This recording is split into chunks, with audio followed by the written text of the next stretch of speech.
Very warm welcome to this session, my dear friends. This session is part of a 10-minute a day series for the CIB exam और इस session में हम BFM का module है उसका chapter 6 reporting requirements for external commercial borrowings ये discuss कर रहे हैं। तो ये जो पर्टिकुलर टॉपिक है ये एग्जाम पॉइंट ऑफ व्यू से कितना इंपॉर्टेंट है, how to prepare this topic, कितना डेप्थ में एग्जाम में क्वेश्चन आते हैं, क्या हम एक्सपेक्ट कर सकते हैं इस बार फ्रॉम दिस टॉपिक, ये सब कुछ हम डिस्कस करेंगे in this session. So stay tune till the end.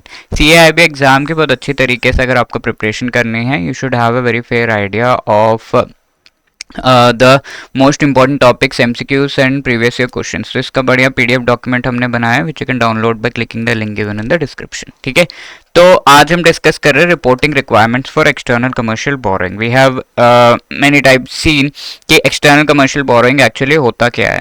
एक तो ये हो गया कि आपके जो कंपनी है, लेट्स से आपको फॉरेन कंट्री से कुछ पैसों की रिक्वायरमेंट है, इंडिया में नहीं फुलफिल हो रहा तो फॉरेन कंट्रीज से लेंगे, तो that can be by FDI और FII, ये किया जा सकता है।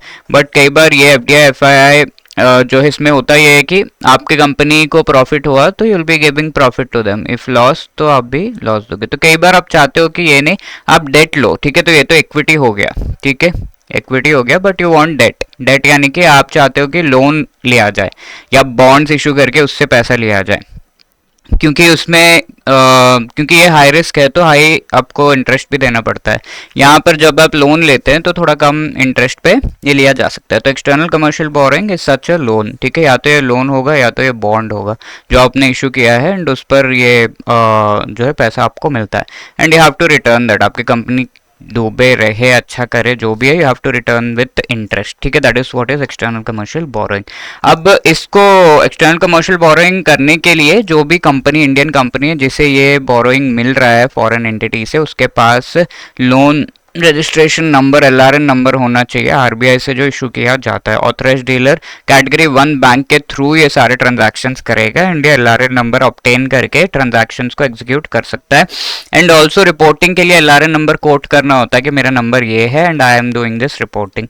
इसके अलावा एक डेडलाइन होती है आपकी कि एक्चुअल ECB ट्रांजैक्शंस रिलेटेड आप एक फॉर्म भरते हैं ECB 2 रिटर्न्स करके ऑथराइज डीलर कैटेगरी 1 बैंक के थ्रू, एंड मंथली बेसिस पर आपको बताना है अगले मंथ के, जैसे जनवरी का पूरा जो ब्यौरा है वो आपको फरवरी 7 के अंदर अंदर, 7 वर्किंग डेज के अंदर अंदर आपको बता देना है, ठीक है, नेक्स्ट मंथ के।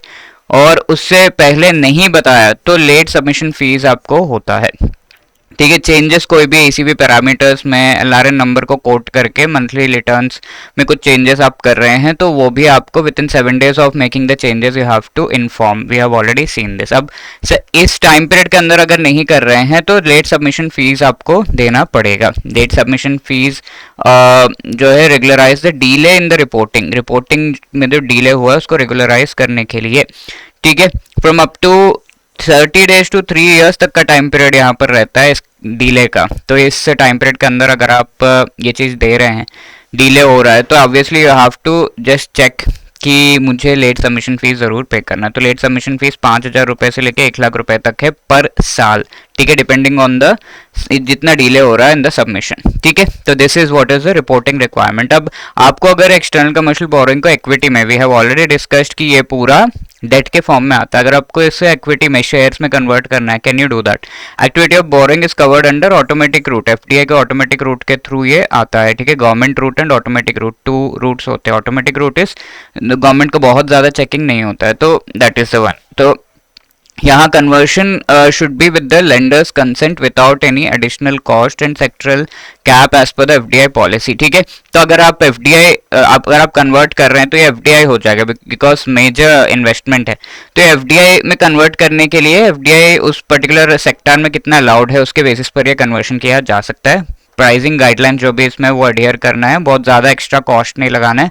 Borrower has availed any credit facilities from the Indian banking system, prudential guidelines जो डिपार्टमेंट ऑफ बैंकिंग रेगुलेशन के हैं RBI के, वो सब आपको कंप्लाई करना है, and only then you can go for this particular conversion, ठीक है। तो यहाँ पर लेट सबमिशन फीस के बारे में पूछा हुआ है कि कितना से कितना तक रेंज कर सकता है।